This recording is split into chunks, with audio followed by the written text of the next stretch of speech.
Եթերում ապդեյթ լրատվականն է, բարի երեկո։ Եվ այսպես տարածաշրջանում վիճակը պայթյունավտանգ լայնածավալ գործողությունները շարունակվում են։ Զանգվածային ռմբակոծության տակ է Իրանի մայրաքաղաքը, կան զոհեր ու հարյուրավոր վիրավորներ, նաև խաղաղ բնակչության շրջանում։ Իսրայելի գիշերային հարձակումից հետո Իրանը վրեժխնդրության դրոշ է բարձրացրել։ Հարվածներ են հասցվել նաև Սպահանին, Նաթանզին, Ֆորդոյին, Ղոմին և Թավրիզին։ Իսրայելի վարչապետ Նեթանյահուն հայտարարել է, որ գործողությունները կտևեն այնքան, որքան անհրաժեշտ լինի։ Իսկ Իրանի գերագույն հոգևոր առաջնորդ Ալի Խամենեին Իսրայելին զգուշացրել է դառը և ցավալի հետևանքների մասին։ Գիշերն Իսրայելը հարվածներ է հասցրել Իրանի մայրաքաղաք Թեհրանին և նրա շրջակայքին, ինչպես նաև Իրանի այլ քաղաքներին։ Հարվածի թիրախ է դարձել նաև Նաթանզի միջուկային օբյեկտը։ Ավելի վաղ հայտարարվել էր, որ հարվածների հետևանքով զոհվել են Իրանի զինված ուժերի գլխավոր շտաբի պետ գեներալ-մայոր Մոհամմադ Հոսեյն Բաքերին, Իսլամական հեղափոխության պահապանների կորպուսի գլխավոր հրամանատար գեներալ-մայոր Հոսեյն Սալամին և Իրանի Խաթամ ալ-Անբիա կենտրոնական շտաբի հրամանատար գեներալ-մայոր Ղոլամ Ալի Ղաշիդը և այլ պաշտոնյաներ։ Իրանի գերագույն առաջնորդ այաթոլլահ Ալի Խամենեին զգուշացրել է, որ Իսրայելը խիստ պատիժ կստանա հարվածի համար։ Մայրաքաղաքում թիրախավորված վայրերի թվում են բնակելի շենքերը։ Աշխարհի տարբեր երկրներ հանդես են եկել Իրանին հասցրած Իսրայելի հարվածների վերաբերյալ դատապարտող հայտարարություններով։ Իսրայելի վարչապետ Բենյամին Նեթանյահուն տեսաուղերձում շատ հաջող է որակել Իրանի վրա իրականացված հարձակումը։ Նեթանյահուի խոսքով իսրայելցիները հնարավոր է ստիպված լինեն շատ ավելի երկար ժամանակ անցկացնել ապաստարաններում, քան սովոր էին մինչ այժմ։ Իրանի վրա հարձակումն ավարտելուց անմիջապես հետո հայտարարություն է տարածել նաև Իսրայելի պաշտպանության նախարար Իսրայել Կացը։ Նա նշել է, որ բանակը կշարունակի իր գործողություններն Իրանի միջուկային ծրագիրը խափանելու և Իսրայել պետությանը սպառնացող վտանգները վերացնելու համար։ Իսրայելի ոչնչացման ծրագրի տարածմանը մասնակցած Իսլամական հեղափոխության պահապանների, իրանական բանակի և միջուկային ոլորտի գիտնականների ղեկավարությանը հասցրած ճշգրիտ հարվածը հզոր և հստակ ուղերձ է առ այն, որ նրանք, ովքեր աշխատում են Իսրայելը ոչնչացնելու ուղղությամբ, կոչնչացվեն, հավելել է Կացը։ ՆԱՏՕ-ն չի կարծում, թե աշխարհը մոտեցել է միջուկային պատերազմի Իրանին Իսրայելի հարվածի պատճառով։ Այդ մասին հայտարարել է ՆԱՏՕ-ի գլխավոր քարտուղար Մարկ Ռյուտեն Ստոկհոլմում կայացած մամուլի ասուլիսում։ ՆԱՏՕ-ի գլխավոր քարտուղարը նաև հայտարարել է, որ Իրանին հարվածն Իսրայելի միակողմանի գործողությունն է, ուստի ՆԱՏՕ-ի երկրները, այդ թվում Միացյալ Նահանգները, պետք է նպաստեն Մերձավոր Արևելքում ապաեսկալացմանը։ Դա միակողմանի ակցիա է Իսրայելի կողմից։ ՆԱՏՕ-ի դաշնակիցները և առաջին հերթին ԱՄՆ-ն պետք է նպաստեն ապաեսկալացմանը և ես գիտեմ, որ նրանք արդեն դա անում են, ասել է Ռյուտեն պատասխանելով Իրանին Իսրայելի ավիահարվածի մասին հարցին։ Մի շարք ավիաընկերությունների ինքնաթիռներ արտակարգ վայրէջք են կատարել Բաքվի Հեյդար Ալիևի անվան միջազգային օդանավակայանում Իրանի, Իրաքի և Իսրայելի օդային տարածքում թռիչքների սահմանափակումների պատճառով, այդ թվում Մոսկվայից, Սանկտ Պետերբուրգից, Կազանից և Մախաչկալայից թռչող ինքնաթիռներ։ Իրանի, Իրաքի և Իսրայելի օդային տարածքում թռիչքների սահմանափակումների ֆոնին Հեյդար Ալիևի անվան միջազգային օդանավակայանը մի շարք ավիաընկերություններից ստացել է թռիչքների անվտանգ շարունակությունն ապահովելու խնդրանքներ, ասվում է հաղորդագրությունում։ Բացի այդ, Ստամբուլ-Թեհրան, Ստամբուլ-Փհուքեթ և Ստամբուլ-Սինգապուր երթուղիներով թռչող ինքնաթիռները ևս պահեստային վայրէջք են կատարել Բաքվում։ Երևանը դատապարտում է Իսրայելի վերջին հարձակումն Իրանի վրա։ Չեխիայում Global Seek 2025 ֆորումի ընթացքում հայտարարել է վարչապետը նախքան անդրադառնալը Եվրամիության անդամակցելու մասին հարցին։ Դա հարցականի տակ է դնում այն փխրուն կայունությունը, որն ունենք մեր տարածաշրջանում, եւ մենք շատ մտահոգ ենք, ընդգծել է Փաշինյանը։ Հիշեցնեմ, վարչապետն այսօր է ժամանել Չեխիա, Նիկոլ Փաշինյանը մասնակցել է օգտագործելով պահը հարևանների հետ երկարատև գործընկերություն կերտելու համար պանելային քննարկմանը, նաև որպես բանախոս հանդես եկել Հայաստանը փոփոխվող աշխարհում քննարկմանը։ Ավելի վաղ Հայաստանի արտգործնախարարությունն էր հայտարարություն տարածել, նշելով, որ պաշտոնական Երևանը դատապարտում է Իրանի դեմ Իսրայելի հարձակումն ու կոչ արել անհապաղ դադարեցնել ռազմական գործողություններն ու հավատարիմ մնալ միջազգային իրավունքին։ Իսրայելի հասցրած ավիահարվածներից հետո տարածաշրջանում ստեղծված լարվածության պայմաններում չեղարկվել ու հետաձգվել են դեպի Իսրայել, Իրան և Արաբական Էմիրություններ չվերթները։ Առավոտյան Բաքվում արտակարգ վայրեջք է կատարել ավելի քան 10 ինքնաթիռ։ Դրանց թվում էին Մոսկվայից, Մինսկից, Կազանից և այլուր Դուբայ չվերթները։ Օդանավում եղել են հայեր, որոնք մեկնում էին Էմիրություններ։ Այժմ ներկայացնում ենք վերջին զարգացումների շուրջ Ռաֆայել Մնացականյանի վերլուծությունը։ Շնորհակալություն, բարև ձեզ հարգելի բարեկամներ, կարծում եմ հասկանալի է, որ Իրանից բացի այսօր դժվար թե այլ թեմայի մասին խոսենք, որովհետև համաշխարհային լրատվականների առաջին գլխագրերը հենց այս հարվածների մասին են եւ այս սպառնալիքների, որ այս ամենը կարող է վերածվել իրապես լայնածավալ պատերազմի։ Այսպիսով մերձավոր արևելքը, որի ինչ-որ առումով սահմանակիցը հանդիսանում ենք նաեւ մենք, կանգնած է աշխարհաքաղաքական նոր մարտահրավերների առաջ, ում ինչ մենք մեր տարածաշրջանում փուխր խաղաղության ճարտարապետն ենք փորձում ներկայանալ, ահա տեսեք մեծագույն չարիքը կրկին պատերազմի սպառնալիքով գալիս է մեր տան առաջ։ Իրանը, որը մեր դաշնակիցն է եւ թերևս միակ բարեկամն է տարածաշրջանում, ենթարկվել է հարձակման Իսրայելի կողմից եւ ինքն էլ իհարկե փոխադարձ հարվածներ է հասցրել հրեական պետությանը։ Արդարության համար ասենք, որ սա առաջին անգամը չէ, որ Իսրայելն ու Իրանը փոխանակվում են հարվածներով, բայց այս անգամ հաշվի առնելով նաև աշխարհաքաղաքական իրողությունները, խնդիրը կարծես իրապես լուրջ է, շատ լուրջ։ Այսպիսով, արդեն չեղարկվել են դեպի Իրան եւ Արաբական Միացյալ Էմիրություններ Երևանից չվերթներ, Իրանը փակել է իր օդային տարածքը, իդեպ Էմիրություններ չվերթը Երևանից ամբողջությամբ անցնում է հենց Իրանի օդային տարածքով։ Հատկանշական է, որ Իսրայելի մեր տարածաշրջանում ապավենը Ադրբեջանը ամիսներ առաջ էլ ընդունում էր ռազմական ինքնաթիռներ, որոնք օդ էին բարձրանում Իսրայելի տարածքից, ու դեռ այն ժամանակից հաշվի առնելով նախկին տխուր փորձը, պարզ էր դառնում, որ Իսրայելը ձեռքերը ծալած չի նստում եւ լուրջ չի հետևում Իրանի միջուկային ծրագրի զարգացմանը։ Իդեպ խնդիրը, բարեկամներ, վերջնականապես լարվեց, երբ օրեր առաջ Ատոմային էներգիայի միջազգային գործակալության կառավարիչների խորհուրդը բանաձև ընդունեց, որով խիստ դատապարտեց Իրանի միջուկային ծրագիրը եւ այդ կառույցը մեղադրեց Իրանին միջուկային զենքի չտարածման պարտավորությունները խախտելու մեջ։ Թեհրանը իդեպ կարծում է, որ այս քայլը խաթարում է գործակալության հեղինակությունը եւ դա քաղաքական կողմնակալությունն է։ Իրանը նաեւ երախտագիտություն հայտնեց այն երկրներին, որոնք ներկայացված են կառույցում եւ կամ ձեռնպահ են մնացել, կամ այս բանաձևին դեմ են քվեարկել։ Իդեպ բանաձևին դեմ է քվեարկել Ռուսաստանը, Չինաստանը եւ Բուրկինա Ֆասոն։ Դատապարտող հայտարարությունից շատ չանցած Իրանը պաշտոնապես հայտարարեց, որ ուրանի հարստացման նոր կենտրոններ է գործարկելու։ Թերևս դա եղավ, ինչպես ասում են, վերջին կայծը, որ Իսրայելը, ով այդ քայլերի հիմնական դատապարտողն է, ավիահարվածներ հասցնի իրանական մի շարք ռազմավարական օբյեկտների։ Բարեկամներ, ինձ համար, վստահ եմ ձեզ համար ամենամտահոգիչը հենց մեր երկրի անվտանգությունն ու ինքնիշխանությունն է, որովհետև չի բացառվում, որ Աստված մի արասե, լայնածավալ պատերազմի պայմաններում Ադրբեջանը հանկարծ կարող է դիմել հերթական ավանտյուրայի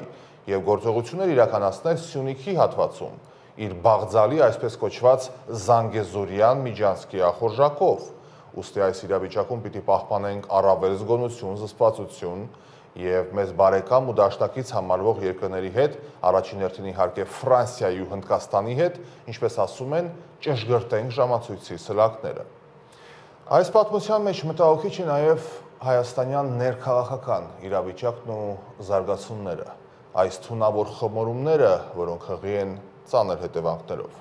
Որոշ քաղաքական ուժեր առանց ամաչելու ուղիղ եթերում հեգնանքով են խոսում տարածաշրջանային այս լարվածության մասին, ու անգամ սա պատմական պահ են որակում հայաստանյան գործող իշխանությունների դեմ ապստամբելու եւ նրանցից ազատվելու։ Ու մինչ աշխարհը շունչը պահած հետևում է մերձավոր արևելքում մտահոգիչ այս զարգացումներին, մենք փաստորեն կրկին ներանձնական ու ներկուսակցական շահերն ենք մեր հետապնդում, առանց գիտակցելու, որ եթե հանկարծ գերտերությունների ներգրավմամբ տարածաշրջանում լայնածավալ պատերազմ սկսվի, այդ ներկուսակցական քստմնելի իղձերը կյանքի կոչելու հարթակ պարզապես չեն ունենալու։ Մտածեք այդ ուղղությամբ։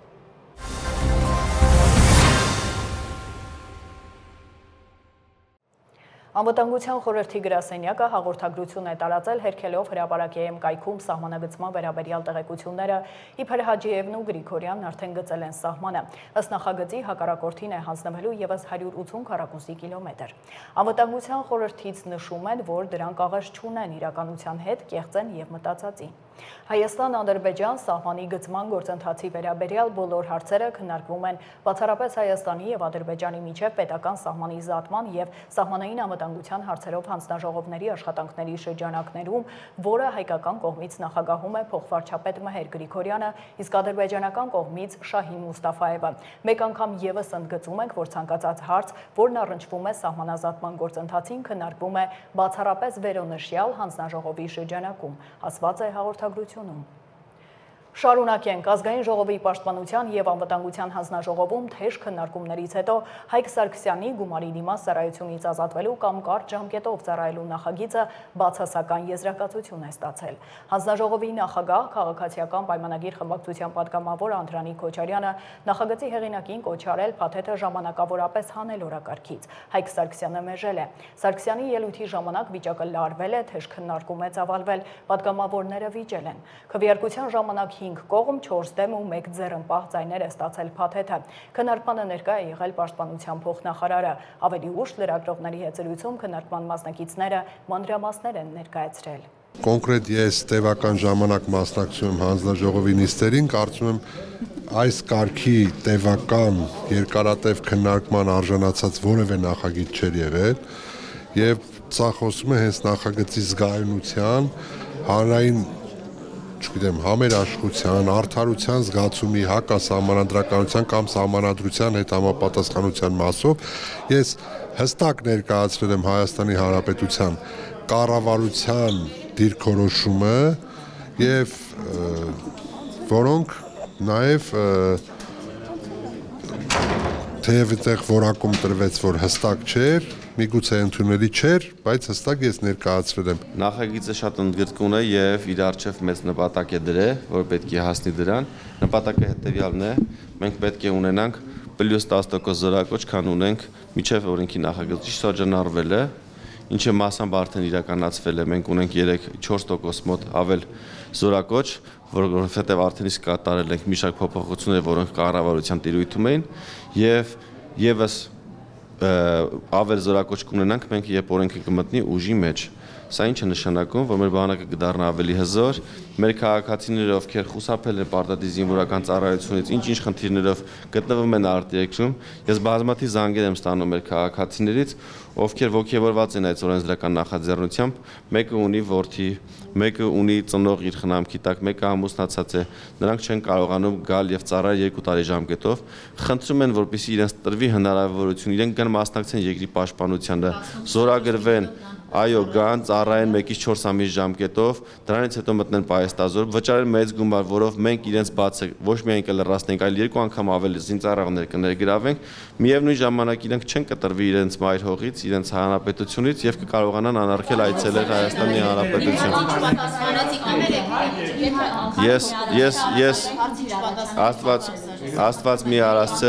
Աստված մի արասցե, եթե անվտանգային խնդիր լինի, մենք այս դեպքում կունենանք ավելի 10%-ով ավելի շատ զինծառայողներ եւ 10%-ով ավել պահեստազորայիններ, ինչը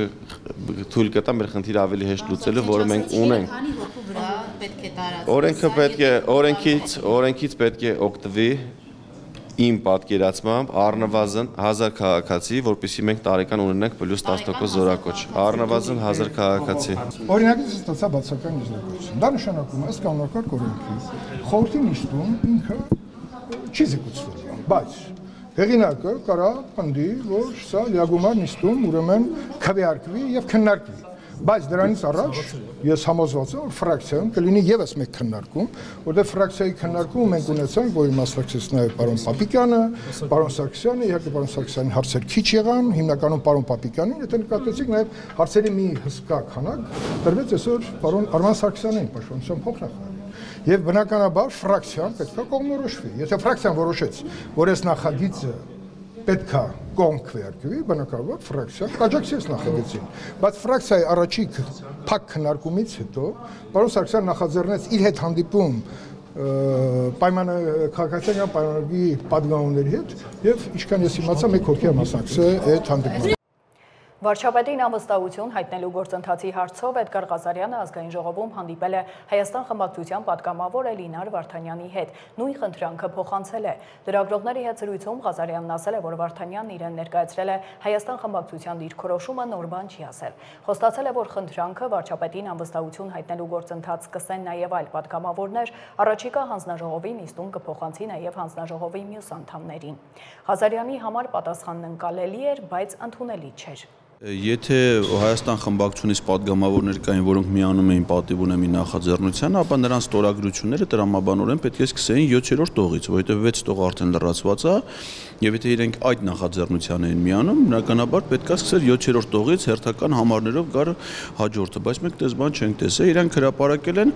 առաջի տողով սկսող 28-ով ավարտվող եւ հնարավորություն չկա իրանց ցուցակում նոր ստորագրությունը, այլ մի հատ ցուցակ պատգամավորների ընդհանրապես իրանց անունները եւ ստորագրությունները ընդ որում չեն հայտարարել, որ իրանք առանձին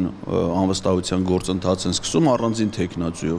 Այսինքն դա անհասկանալի ցուցակ է, չգիտեմ, կարող է օգնություն բան են բաժանել, ստորագրել ստացել են այդ ցուցակն է, բայց դա անվստահության գործընթացի հետ բացարձակապես ոչ մի կապ չունի, այսինքն նրանք ոչ սեփական նախաձեռնություն են սկսել եւ ոչ էլ միացել են այս պահի դրությամբ պատիվ ունեմ խմբակցության նախաձեռնությանը։ Այդ իմ կարծիքը չի, իրանք ասում են իրանք կարծիքը չեն ուզում։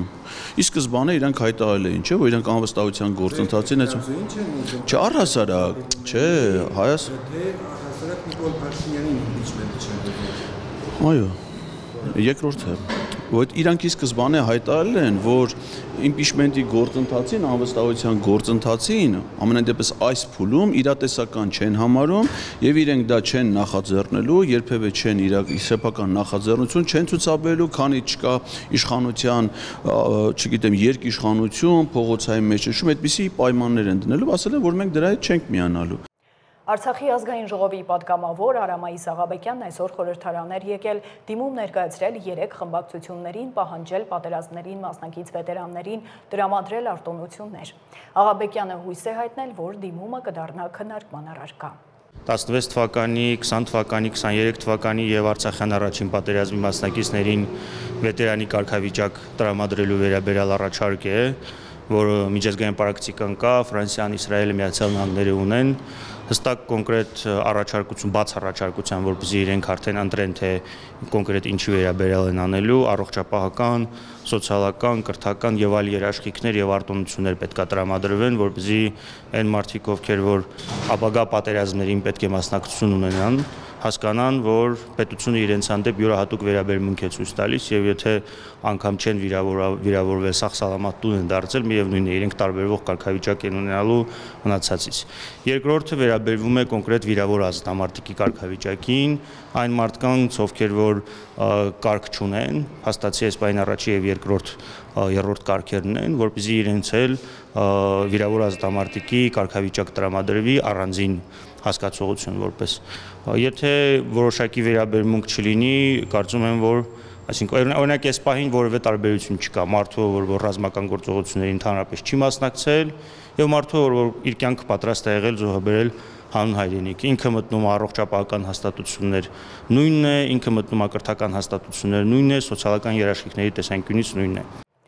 Լրագրող Վահե Մակարյանին ազգային ժողովից ծառայություն իրականացնող ՊՊԾ աշխատակիցները բռնի ուժով հանել են։ Լրագրողը խորհրդարանում մասնակցել է Պաշտպանության եւ անվտանգության հանձնաժողովի նիստին։ Դահլիճ են մտել ծառայություն իրականացնող ՊՊԾ աշխատակիցներն ու լրագրողին հորդորել դուրս գալ նիստի դահլիճից։ Բանն այն է, որ ազգային ժողովի նախագահն արգելել է Մակարյանի մուտքն ազգային ժողով, բայց պատգամավորներից մեկը նրան անցաթուղթ էր տվել, որ ներկա լինի նիստին։ Աշխատակիցները խնդրել են, որ լրագրողը դուրս գա շենքից ու նշել, որ եթե որ չգնա նրան ստիպված կլինեն դուրս հանել։ Մակարյանը հրաժարվել է լքել շենքը, ինչից հետո աշխատակիցները նրան դուրս են հանել։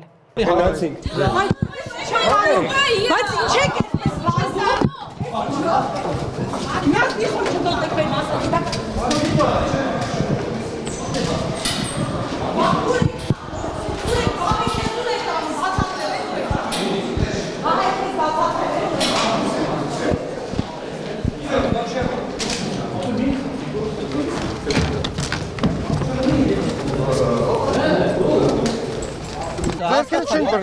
Որովհետև մեր օրինակը պահանջի քնարիք չէր ենթարկել։ Ես ասեցի դուրս են գալի։ Վայեն ասեց դուրս են գալի։ Այսինքն երբ որ պատգամավորի մոտ մարդ է գալիս, դուք կարաք օրինական բան։ Ես ձեր հարցերին չեմ պատասխանելու։ Դիմեք աշխատակազմի ղեկավարին։ Դաշնակազմի ղեկավարը շատ աջակում օրենքներից որ մի հատ էլ բան անի։ Այդ հարցերով գնահատականներ էլի որ աշխատակիցներ մարդը հայտով եկել է։ Թույլ տվեք գնա, ինչ խնդիր կա։ Ինչ հիմքով է։ Ակակետի ներսում նկարահանում չի իրականացում, հարգելի օպերատորներ, լրագրողներ։ Խնդրում եմ սպասեք դրսում։ Կամերաները անջատեք, բայ ջան, խնդրում եմ դուրս գա։ Բանկային զեղծարարություններից տուժած քաղաքացիները խորհրդարանում էին հանդիպելու իշխանական պատգամավորների հետ։ Փակ հանդիպումից հետո նրանք լրագրողների ներկայացրել են, թե ինչ են քննարկել։ Տեսեք ինչ են անում, մենք հետաձգում ենք 3 տարով, կասեցնում ենք տոկոսները, դուք չեք հայտնվում սև ցուցակներում, սակայն դրանից հետո վճարելու եք 12%-ով։ Ուրեմն քաղաքացիները ունեն հետևյալ, ասենք իրավիճակ ես ներկայացնեմ, ունեն անհրաժեշտություն վարկեր վերցնելու, կամ քաղաքացիները արդեն իսկ հիպոթեկային եղանակով բնակարան են գտել։ Հիմա եթե ինքը հայտնվում է ցուցակում, դա անդրադարձ ունենում նաև իր հիպոթեկային պայմանագրերի վրա, ինքը հայտնվում է սև ցուցակում։ Դրանով պայմանավորված ինքը ստիպված է։ Հետո ինքը կա իր նկատմամբ իրական սպառնալիք, որ ձեզ շարժական եւ անշարժ գույքից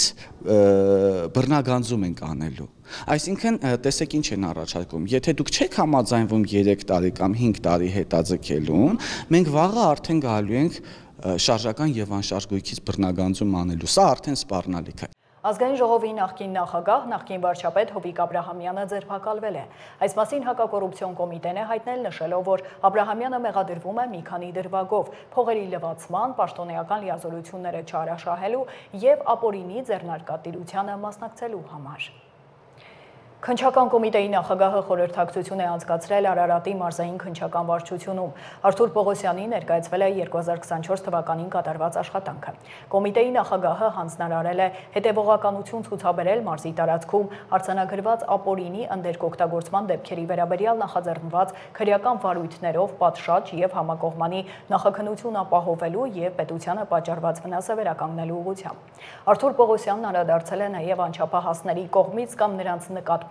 հանցագործություններին ու հանձնարարել այդ ուղղությամբ միջնորդագրեր ներկայացնել իրավասու մարմիններին։ Կեսօրից հետո Գեղարքունիքի մարզային փրկարարական վարչության ճգնաժամային կառավարության կենտրոնը հազանգ է ստացվել, որ Սևան-Երևան ավտոճանապարհին գազալցակայանում տեղի ունեցել պայթյուն։ Դեպքի վայր է մեկնել Հրշեջ փրկարարական ջոկատից 2 մարտական հաշվարկ։ Պարզվել է, որ ճանապարհի առաջին կիլոմետրին գտնվող գազալցակայանում կայանված Mitsubishi Magnishi մեքենայում տեղի ունեցել պայթյուն, ինչի հետևանքով վնասվել է գազալցակայանի տանիքի թիթեղյա ծածկը։ Մինչև փրկարարների հասնելը գազալցակայանի աշխատակիցը հոսպիտալացվել է, փրկարարները սահմանազատել են տարածքը։ Թմրաշրջանառությունից հանվել է 136 գրամ մարիխուանա եւ 47 գրամ մեթամֆետամին, 1 անձ կալանավորվել է, մանրամասները ոստիկանության տեսանյութում։ Քրեական ոստիկանության Երևան քաղաքի վարչության թմրամիջոցների անօրինական շրջանառության դեմ պայքարի բաժնի ծառայողները ստացել էին տեղեկություն, որ մայրաքաղաքի մի բնակիչ համաձայնության գալով օտարերկրացու հետ իրացնելու նպատակով մաքսանենգ ճանապարհով ձեռք է բերել մարիխուանա եւ մեթամֆետամին տեսակի թմրամիջոցներ։ Իրավապահները պարզել են, որ երևանցին Նորագյուղի բնակիչ է 51 տարեկան։ Ձեռնարկված լայնածավալ միջոցառումների արդյունքում հունիսի 5-ին ժամը 20:20-ին մայրաքաղաքի Հովսեփ Էմինի փողոցում ձերբակալման պահին 51-ամյա տղամարդը նետել է մոտի պոլիէթիլենային փաթեթը։ Նա տեղափոխվել է Երևան քաղաքի վարչություն։ Արաբկիր վարչական շրջանի քննչական բաժնում նախաձեռնված քրեական վարույթի շրջանակներում կատարված ապացուցողական գործողությունների արդյունքում տղամարդու նետած փաթեթում հայտնաբերվել է ավելի քան 136 գրամ մարիխուանա եւ 47 գրամ մեթամֆետամին։ Տղամարդը կալանավորվել է, նախաքննության հանգամանքները պարզվում են։ Ծանուցում ենթադրյալ հանցանքի մեջ կասկածվողը կամ մեղադրվողը համարվում է անմեղ, քանի դեռ նրա մեղավորությունը ապացուցված չէ Հայաստանի Հանրապետության քրեական դատավարության օրենսգրքով սահմանված կարգով, դատարանի օրինական ուժի մեջ մտած դատավճռով։ Ինչ պետք է իմանալ սոցիալական ծախսերի փոխհատուցման կարգի փոփոխությունների մասին։ Ինչպես գիտենք, եկամուտների հայտարարագիր ներկայացնող եւ եկամտային հարկ վճարող ֆիզիկական անձը կարող է ստանալ փոխհատուցում իր եւ իր ընտանիքի անդամների համար հաշվետու տարում կատարված սոցիալական, կրթական եւ առողջապահական ծախսերի մասով։ Իսկ դուք գիտեք, որ 2025 թվականի մայիսի 1-ից սոցիալական ծախսերի փոխհատուցման կարգում կատարվել են փոփոխություններ։ Ինչ է փոխվել եւ ում է վերաբերվում, եկեք պարզենք միասին։ Այսպես, մենք գիտենք, եթե սոցիալական ծախսի դիմաց վճարումը կատարվել է այլ անձի կողմից, սակայն հայտարարատուի միջոցներով, ապա դրա դիմաց հայտարարատու անձը կարող է ստանալ փոխհատուցում։ Բայց հիշեք, որ ծառայություն մատուցողին անհրաժեշտ է ներկայացնել հիմնավորող փաստաթուղթ սոցիալական ծախսը հայտարարատուի միջոցներից կատարված լինելու մասին։ Կարևոր է իմանալ, որ այս դեպքում սոցիալական ծախսը հատուցվում է, եթե այն կատարվել է 2024 թվականի հունվարի 1-ից մինչև 2025 թվականի հունիսի 1-ը։ Իսկ 2025 թվականի հունիսի 1-ից սկսած ֆիզիկական անձը կարող է ստանալ սոցիալական ծախսի փոխհատուցում, եթե սոցիալական, օրինակ կրթական կամ առողջապահական ծախսը կամ դրա դիմաց վճարումը կատարվել է անմիջապես իր կողմից, այլ ոչ թե իր միջոցների հաշվին։ Այսինքն, վճարումը հիմնավորող փաստաթղթում որպես վճարող պետք է նշված լինի հայտարարատու ֆիզիկական անձի տվյալները։ Օրինակ, եթե 2025 թվականի հունիսի 1-ից հետո երեխայի ատամնաբուժական ծառայության համար անկանխիկ եղանակով վճարում է մայրը, սակայն հայտարարատու հոր միջոցներով, ապա ատամնաբուժարանը հաշվարկային փաստաթուղթը չի կարող դուրս գրել հայտարարատու հոր տվյալներով։ Հարկ է հիշել, որ սոցիալական ծախսի փոխհատուցումից օգտվելու համար հունիսի 1-ից սկսած սոցիալական ծախսի դիմաց վճարումը պետք է կատարի անձամբ հայտարարատու անձը։ Անհրաժեշտ է նաև իմանալ, որ համայնքային ոչ առևտրային կազմակերպությունները համայնքների անունից կարող են դուրս գրել հաշվարկային փաստաթղթեր համայնքների պատվերով իրենց կողմից մատուցվող կրթական ծառայությունների մասով։ Օրինակ, եթե համայնքի ենթակայությամբ գործող մանկապարտեզի կրթական ծառայության համար հայտարարատու ծնողը համայնքի բյուջե է վճարում տեղական վճար, ապա մանկապարտեզը կարող է համայնքի անունից դուրս գրել հաշվարկային փաստաթուղթ վճարված տեղական վճարի չափով, որպեսզի ծնողը կարողանա օգտվել սոցիալական ծախսի փոխհատուցումից։ Մեկ այլ փոփոխությամբ, եթե աշխատողի կամ նրա ընտանիքի համար առողջության ապահովագրական փաթեթը ձեռք է բերել գործատուն, սակայն ապահովագրավճարի մասով նա հայտարարատու աշխատողից ստացել է հատուցում, ապա աշխատողը կարող է ստանալ սոցիալական ծախսի փոխհատուցում իր տրամադրած գումարի չափով։ Այս պարագայում կարևոր է հիշել, որ գործատուի կողմից ապահովագրական ընկերությանը տրվում է տեղեկանք ապահովագրավճարի մասով աշխատողից հատուցում ստանալու վերաբերյալ, որի հիման վրա ընկերությունը հաշվարկային փաստաթուղթը դուրս է գրում գործատուի անունով, իսկ որպես սոցիալական ծախս կատարող նշում է հայտարարատուի տվյալները։ Օգտակար տեղեկատվություն նաև այն մասին, որ առողջապահության գծով սոցիալական ծախսի փոխհատուցման կարգով սոցիալական փաթեթի շահառուներից բացի, պետության կողմից երաշխավորված անվճար եւ արտոնյալ պայմաններով բժշկական օգնության եւ սպասարկման ծառայություններ իրականացնող կազմակերպությունների աշխատողները եւս առողջության ապահովագրական փաթեթի գծով սոցիալական ծախսի փոխհատուցումից կարող են օգտվել միայն սոցիալական փաթեթի շահառու եւ նշված կազմակերպությունների աշխատող չհամարվող ընտանիքի անդամների համար ապահովագրական փաթեթի ձեռքբերման ծախսերի մասով։ Իդեպ, ինչպես սոցիալական փաթեթի շահառուները, այնպես էլ այս աշխատողները ատամնաբուժական ծառայությունների մասով կարող են օգտվել սոցիալական ծախսի փոխհատուցումից իրենց եւ կամ ընտանիքի անդամների համար։